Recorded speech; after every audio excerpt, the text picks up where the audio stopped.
Hey guys, this is Tattoo Tony, and today we're going to explore an abandoned power plant. That's a first for me. But this power plant was part of a manufacturing facility, and I'll start out with a little news article. Back in January 21st of 1986, Wyman Gordon disclosed it would close its forging plant in suburban Harvey, Illinois, later this year, eliminating about 350 jobs. The Massachusetts-based company said it tried unsuccessfully for more than 6 months to sell the money-losing plant and called the possibility of a sale in the near future remote. The company's Midwest crankshaft operations based in Harvey were to be moved to its forging plant in Danville, Illinois. Its specialized machining facility in Jackson, Michigan. A spokesman for Harvey expected few, if any, employees to transfer, however. The company employs about 150 people at the Danville plant. The 780,000 square foot plant makes mostly large diesel engine crankshafts for heavy equipment manufacturers. Wyman Gordon is refocusing its efforts on high technology forgings, especially for the aerospace industry. The Harvey plant spokesman said sales dropped sharply beginning in the early 1980s as orders fell from major customers such as Caterpillar. What it looks like when it gets wet, it's like chalky shit. When you see wet, white melted out puddles. Yeah. All asbestos. So anyways, Caterpillar, John Deere, and International Harvester, the orders from those companies had all dropped significantly, and because they were all hit hard by a worldwide recession. At the same time, imports took an increasing share of the shrinking U.S. forging market. Wyman Gordon said that it will take a net charge of $15.9 million against fourth quarter earnings to cover the cost of closing the Harvey plant and disposing of two other operations. The company plans to close a forging plant in Georgia and Texas. The Harvey plant began operations in 1910 as the Ingalls Shepherd Forging Co. Wyman Gordon took over in 1919. So this plant has some history. This place is absolutely full of asbestos. I can't imagine any explorers being in here without wearing respirators and maybe long sleeves and pants, which I did have on. I could have looked at some things maybe in more detail and been in here longer, but I felt like we had been in asbestos long enough because, in fact, the whole floors were like covered. Some places, just absolutely the whole floor was covered in like this chalky stuff I was standing on, and it was all asbestos because this was a forging operation and this part was a power plant, and I'll show some like big vats later on in the video, and you can see that there's like thick, heavy pieces of asbestos that was on everything. See how that mounted up? Oh, hold on.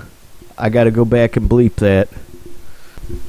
So anyways, all the stuff mounted up, it's all asbestos on everything. I'm telling you, I'm almost 100% positive because I saw big chunks and bricks of it. I talked to a neighbor when I came out of here. He was a pretty cool guy, but he said he'd been in here and explored before, right? And I asked him if he had a respirator on. He kind of looked at me like, what the heck would I need one of those for? And notice I said heck. But anyways, I was like, man, the place is full of asbestos, and it's open. There was wind whipping through this place, right, and it was like kicking up dust. And there was, decent homes right on across the street, and not even a wide street. And I was like, man, I would not want to live next to that because there's just constantly asbestos blowing at their house. I mean, you come out in your driveway to get in your car in the morning for work, and you get a big wind gust and it blows asbestos into your mouth. I mean, and that's just where you live. You're not even on guard.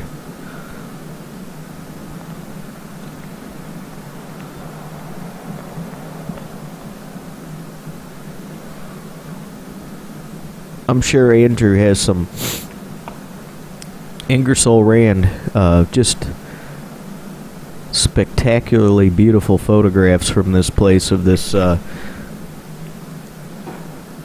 industrial. You know, I can't even use words. That's asbestos there. It's all over. It broke it on the floor. The reason that you heard that devil laugh, I have to get any swearing out of my videos because YouTube thinks that every person out there is puritanical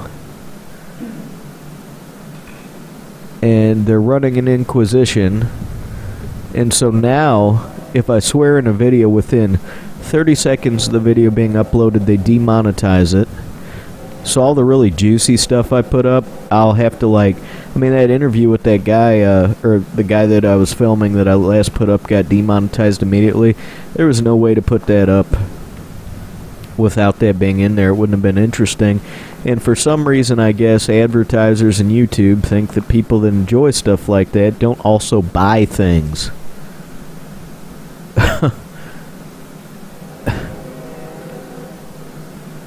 So anyways, look how cool this is. One person said that's why they don't mind skipping the ads, but remember at the same time, if you're skipping ads that do appear on my video, and I would have took a picture across. then you're taking potential revenue away from us.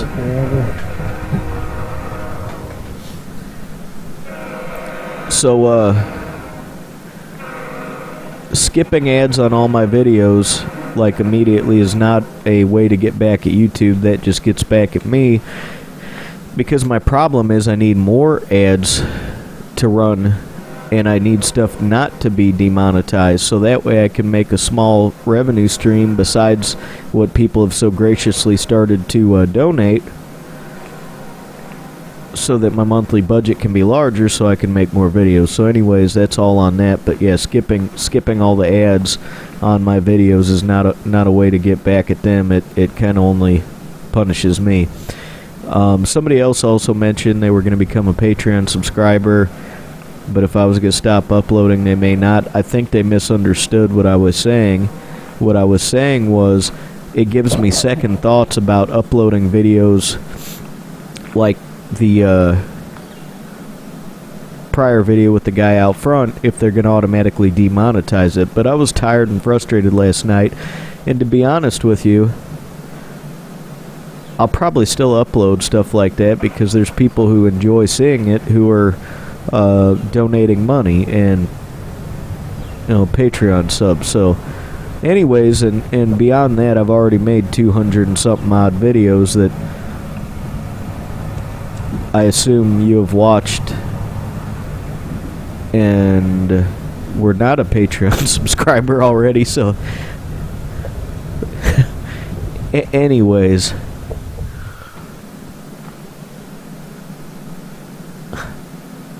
thank you to everybody, though. I appreciate your support, comments, everything you do.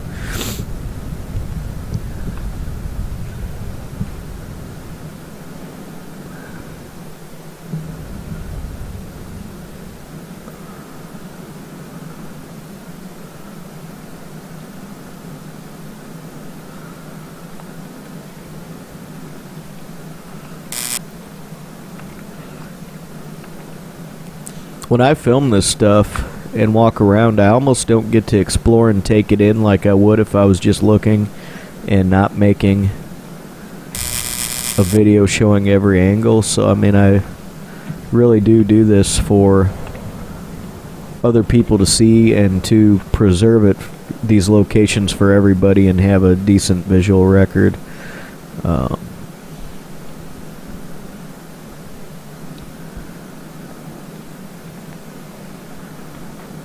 Because if I weren't concerned about that, I'd probably just bring a camera and snap a few pictures I wanted for myself and dig through stuff and explore harder.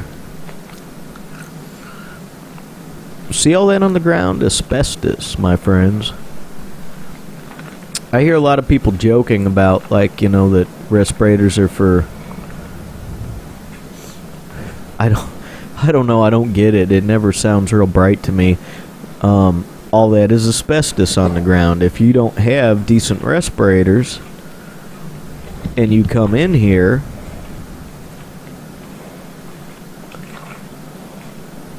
I don't know, wouldn't you feel safer with something over your face? Now, these must have been some kind of little offices back here.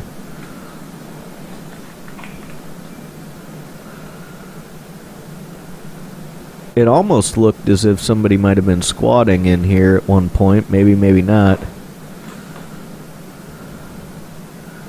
But there was some items and trash, I believe, newer than 1981 or 2 when this plant closed.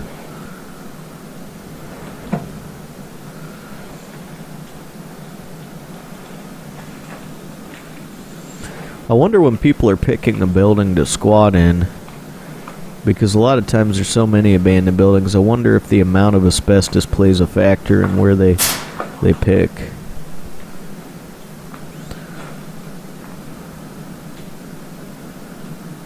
It would for me, even if I was homeless. I mean, there's so many abandos, I'd be like, I'd look for, like, air quality and smell would be one of my top priorities. Now up here, see all those? It's really unsafe. I would have liked to spread out and get across all the floor, but I don't know why, but the railing and the paneling you step on is removed from those frames. It's just too much room for air, and I came up to the top of this thinking I was going to go somewhere. Look, removed. And you'd have to walk across all this stuff. I mean, I'm just not going to trust that. Slip and fall.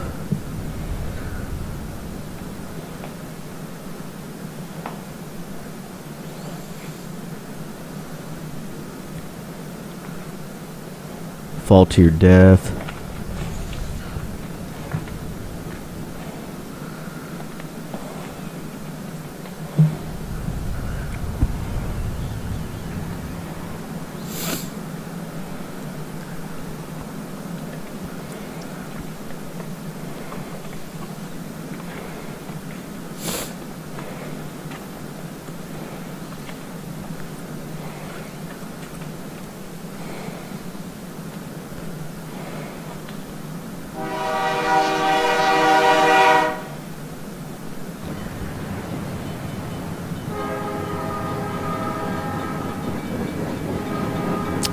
See, that out behind that stairs, that's all asbestos on that. That, like, white outer insulation stuff. Asbestos City, man.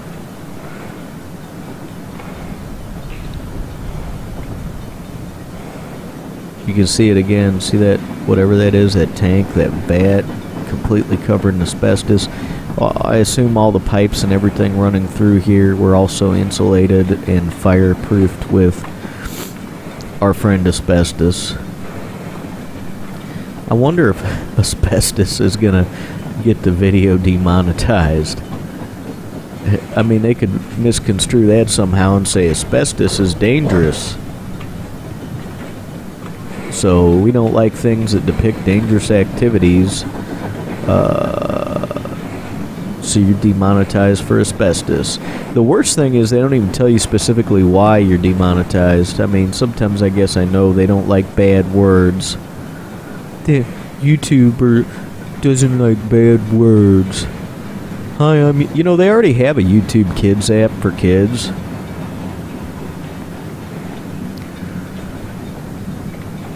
And I gotta believe it's like a loud minority of people, that are... Look across there, man. I would have liked to go across, but I don't know, man. So I look at that stuff and I'm like, you know what?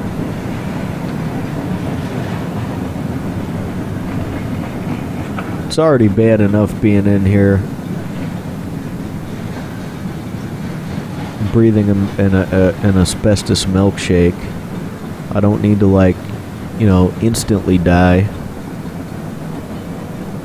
See, the problem there was I could have got down those steps and got out to this tower, but I saw what this looked like from underneath inside, and there was parts of the roof that was falling through too. You could see from the top it was like collapsing inward. And so it's not a guarantee that you're not going to fall through that roof.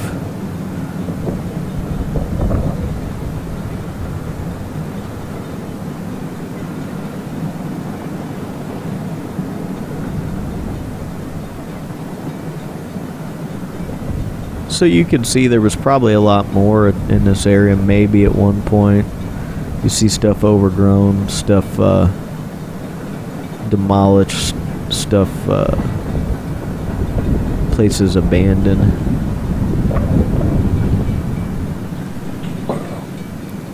You know how people are always telling me, oh, I'd wear gloves because those people probably have germs?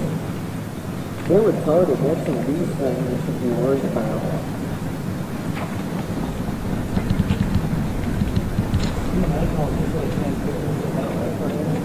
I wonder if they even know that all this, everything here is asbestos. I think they even know.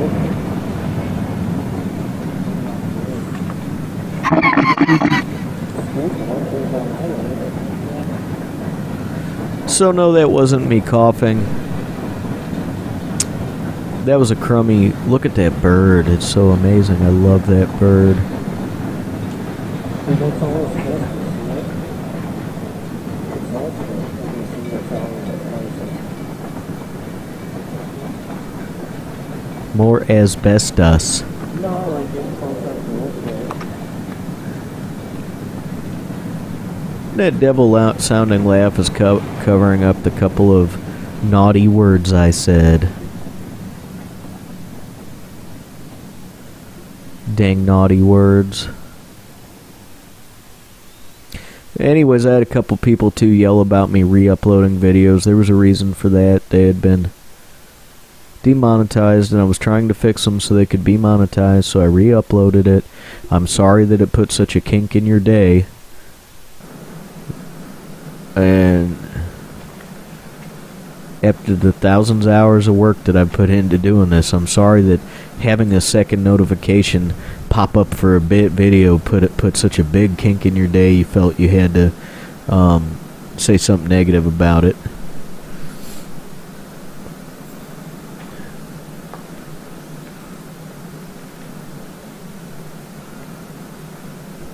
You know, probably the person too that said that's a complete freeloader. It doesn't participate and comment much or whatever.